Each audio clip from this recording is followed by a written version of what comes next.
홍춘욱 박사님의 신간이 나오면서 여러 매체와 유튜브 방송을 통해 박사님이 경제적 독립을 이룰 수 있었던 방법을 아낌없이 풀어주셨습니다. 이 관련 내용을 정리하면서 제가 들었던 생각이 이 방법이야말로 진짜 평범한 한국인이 가장 안전하게 경제적 자유를 이룰 수 있는 방법이겠다 싶었습니다.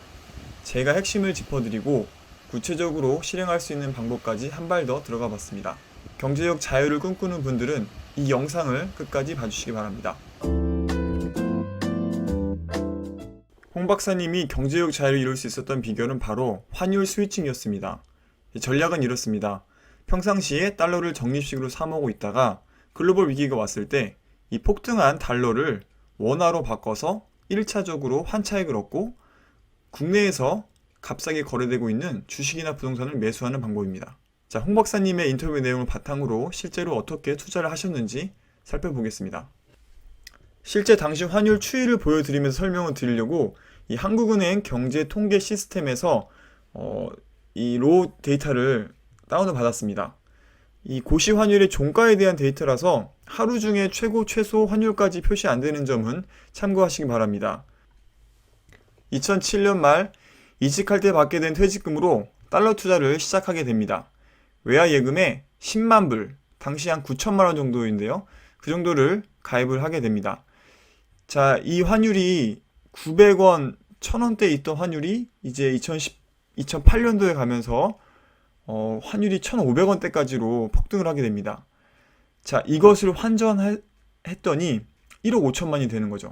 수익률이 60% 정도 되었습니다. 자, 이때 환전한 원화를 가지고 삼성전자가 싸게 보여서 한 6천만 원 정도를 투입했다고 하시는데요. 삼성전자, 한진중공업 한 5개 종목에 좀 1,000만 원씩 나눠서 들어가게 되었고 해당 주식이 얼마 지나지 않아서 2배에서 3배에 오르게 됩니다. 2011년에 다시 환율이 1,100원이 되어서 주식을 모두 처분하고 2012년부터는 다시 달러를 이제 꾸준히 모으기 시작합니다. 그래프를 보시면 환율이 1,000원에서 1,200원대 사이로 이 박스권을 형성하고 있습니다. 2015년이 되었을 때 글로벌 위기가 찾아왔습니다. 자, 환율이 다시 급등하게 되는데요. 이 구간이었죠.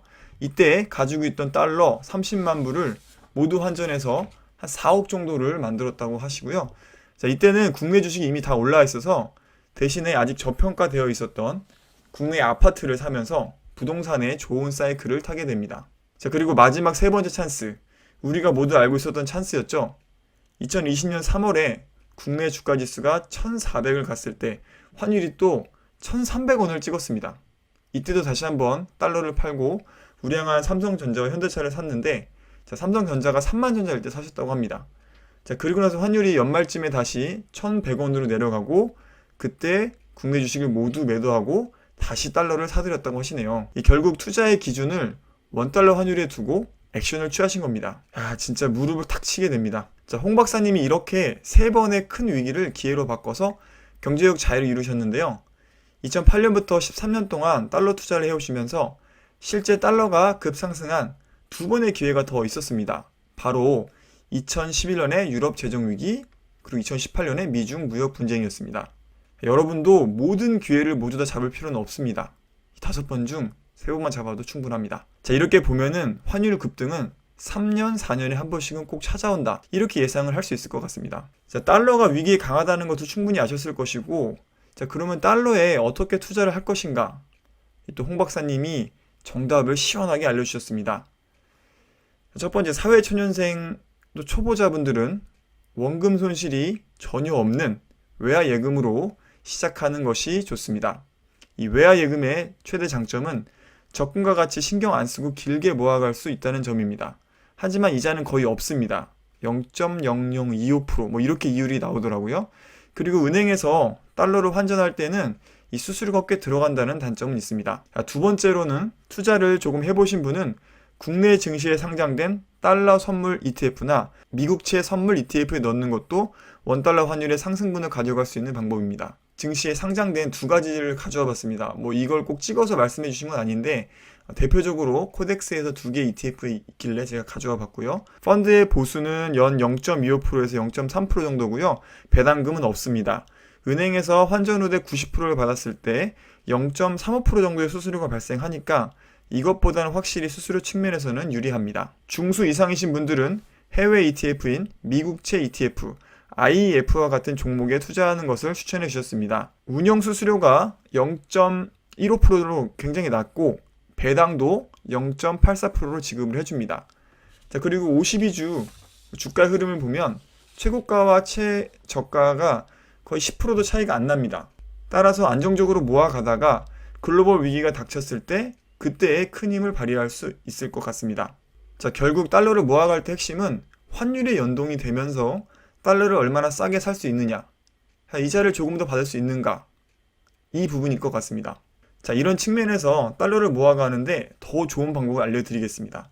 바로 달러를 증권사에서 수수료 0.1% 정도로 싸게 사서 달러 RP에 넣으면 안전하게 이자도 0.4%에서 기간에 따라서 0.6%까지 지급을 해줍니다. 이건 이제 키움증권에 있는 상품인데요. 다른 증권사의 RP 같은 경우에는 0.8, 0.9%까지도 지급을 해줍니다. 1년짜리 그 기간은. 자, 외화 RP란 증권사가 보유하고 있는 외화 표시 채권을 투자자에게 매도하고 일정 기간이 경과한 후 약정했던 가격으로 동일 채권을 다시 매수하겠다는 조건으로 판매하는 상품입니다. 자, 쉽게 말하면 CMA 통장과 비슷하게 단기로 돈을 빌려주고 이자를 지급해주는 그런 상품이라고 보시면 됩니다. 단 예금자 보호는 안 되며 손실이 발생할 수 있다고 안내가 되어 있지만 초우량한 채권에 투자하기 때문에 큰 걱정은 안 하셔도 됩니다. 그리고 달러를 싸게 매수하는 방법에 대해 제가 예전 영상에서 풀어드렸는데요. 이 상단의 링크에 있는 영상을 보시고 참고하시면 되겠습니다. 이렇게 안전한 달러 투자 방법에 대해서 대체로 필승법이다, 불패 투자다 라는 반응이 대다수지만 이런 의문을 제기하는 분들도 계시더군요. 달러 투자 수익률이 과연 만족할 만한 수치가 나올까요? 차라리 S&P 500이나 배당주 장투가 더 좋지 않을까요? 몰라서 안 하는 게 아니라 그 타임을 기다리다가 좋은 세월 다 가는 거 아닌가요? 솔직히 저도 개미 투자자로서 공감이 되는 질문이었습니다. 이 마음이 급하니 한시라도 빨리 수익을 팍팍 내고 싶은 마음을 왜 모르겠습니까? 하지만 우리가 냉정하게 생각을 해보면 우리의 멘탈이 그렇게 강하지 않기 때문에 이 하락장에서 버티기가 힘듭니다. 주식의 큰 변동성 때문에 많은 돈을 넣기도 힘들고요. 매일매일 파란불을 보다 보면 어느새 손이 먼저 나가서 손절이 되어 있더군요. 애초에 이런 상황을 방지하는 것이 더 현명한 투자라고 생각합니다. 달러 투자의 가치는 달러라는 종목이 그 어떤 종목보다도 굳건하다는 것에서 나옵니다. 기축통화인이 상패를 당할 일도 없고 원달러 환율은 역사적으로 너무 많이 오르면 다시 내려오고 떨어지면 다시 오르는 이런 패턴을 반복해왔고 앞으로도 그럴 것입니다. 따라서 저는 평상시에 달러를 사서 모으다가 위기가 발생하면 환차익을 얻고 그 원화로 국내에 저평가된 주식이나 부동산을 사는 이 심플한 투자법이 참 좋은 것 같습니다. 다만 지금부터는 달러만 사세요라고 하면 거부감이 들 수 있으니 일단 투자의 포트폴리오에 달러의 비중을 어느 정도 가져가는 것부터 시작해 보시기 바랍니다. 오늘 영상을 통해서 안전한 달러 투자로 경제적 자유를 이루는 비법을 알아봤습니다. 도움이 되셨다면 잊지 마시고 구독과 좋아요 부탁드립니다.